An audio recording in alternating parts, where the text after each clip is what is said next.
Public. Dr. Russel Norman. Thank you, Mr. Speaker. We are a nation distracted. We are distracted from the vital issues of our times by the New Zealand First funding saga. And I do give you that it is a distracting show and an important issue, and I look forward to the support of National and Labor to reform campaign finance laws so that we can try to avoid these kind of things in future.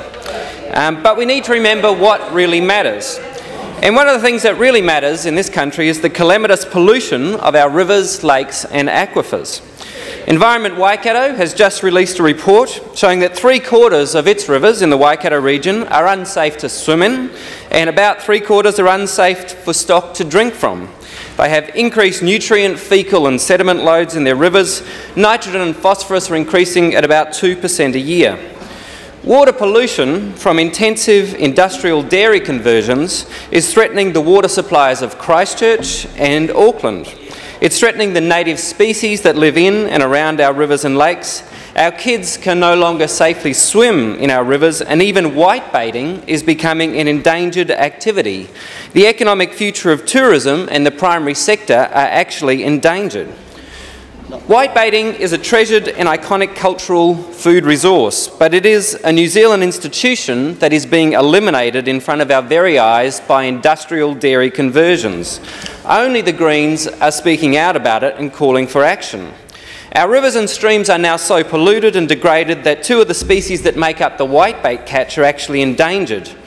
We'd never let Parliament outdoor whitebaiting, but the parties in this House are perfectly happy to let the giant industrial dairy polluter Kraft Farm pour so much cow faeces, urine and fertiliser into our rivers that it kills the species that make up the whitebait catch.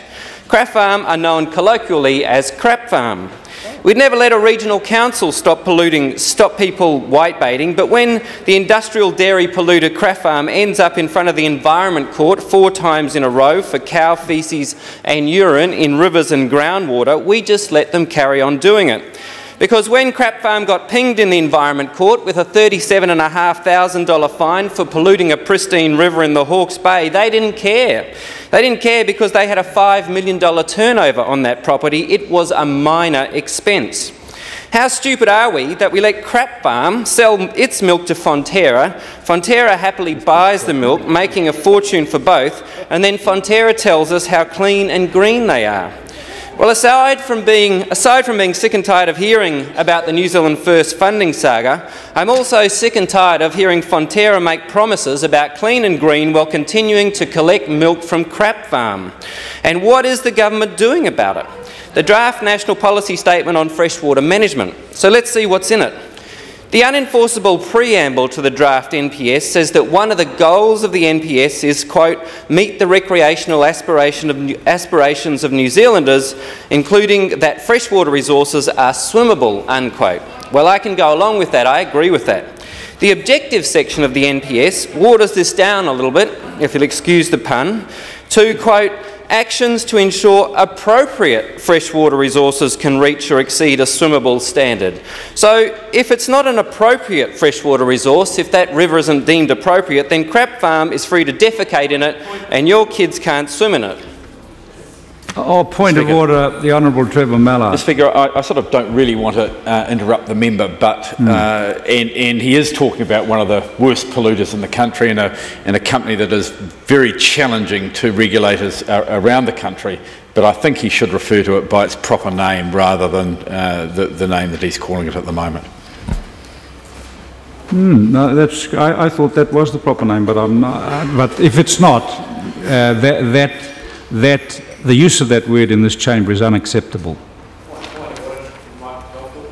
Ron Mark. I think the name that he should be using is Crafers, is it not? Well, that's not what we understand. So if the member is that a word that you're just using to describe this farm, or is it the correct name of the farm? Mr. Speaker, the name of the farm is Kraft Farm. It's known colloquially as Crap Farm because they constantly pollute rivers and streams. No. So you may use another description, but not that, not in this chamber. Right. Thank you. Thank you, Mr. Speaker. So as long as a river is not deemed to be an appropriate freshwater resource, then Craft Farm is free to defecate in it and your kids can't swim in it. And by the time we get to the policy part of the draft NPS, which is the guts of it, it says that regional councils, when making regional policy statements or plans, must consider 8 factors related to water. The 8th and last of which is, quote, the value of swimmability to the community, unquote. This has to be weighed up against the other 7 factors, including the economic value of existing investments in irrigation, and so we all know what that means. So while the majority of our lowland rivers are so polluted that it's dangerous for our kids to swim in them, and our whitebait is disappearing because of pollution and habitat destruction, and in the middle of a massive conversion to intensive dairy across the country, the government's response is to produce a toothless NPS that will probably take a decade to come into force anyway. So is it any wonder that the newspaper Rural News wrote recently, quote, Fonterra must be sitting smugly on the back of its lobbying against the government's hard line for the dairy sector, unquote. It was a victory for what Rural News calls a powerful consortium of agricultural interests. This powerful consortium is the new face of farming. Family farms that have looked after the land and rivers for generations are being replaced by huge dairy corporations. The